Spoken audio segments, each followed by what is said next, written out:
Should I buy a Xbox One or PS4? What brings that up?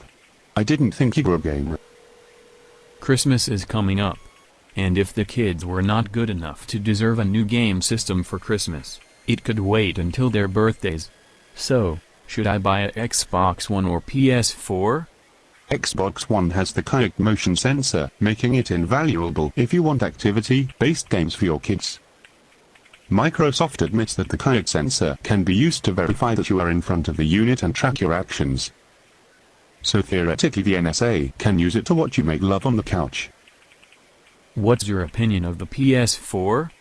It has built-in game sharing and, even more important to someone with kids, you can play your games remotely through the Vita handheld. This is a much better deal than the Microsoft Xbox that got into trouble for limiting play options for those who owned their games. The PlayStation 4 is $100 cheaper than the Xbox One. Is the PS4 equal on quality? There are just as many games out for both game systems, though both Sony and Microsoft get exclusive rights to one or the other. What do you consider a deal breaker for Sony or the Xbox? Microsoft requires you to have an internet connection for the Xbox One after you've owned it. Sony doesn't require that, or mandatory game installations. In my book, that makes Sony better.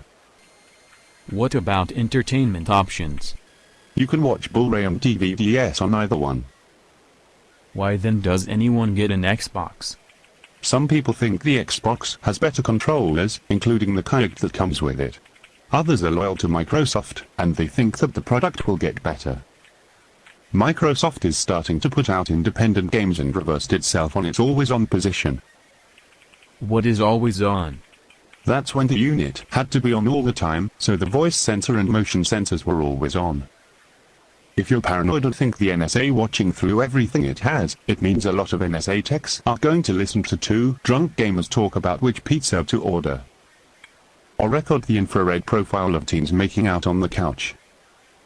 Nice to know they got rid of it. No, they just give you the option to turn it off now. And that doesn't mean Microsoft isn't still going to give the NSA all your online conversations while gaming.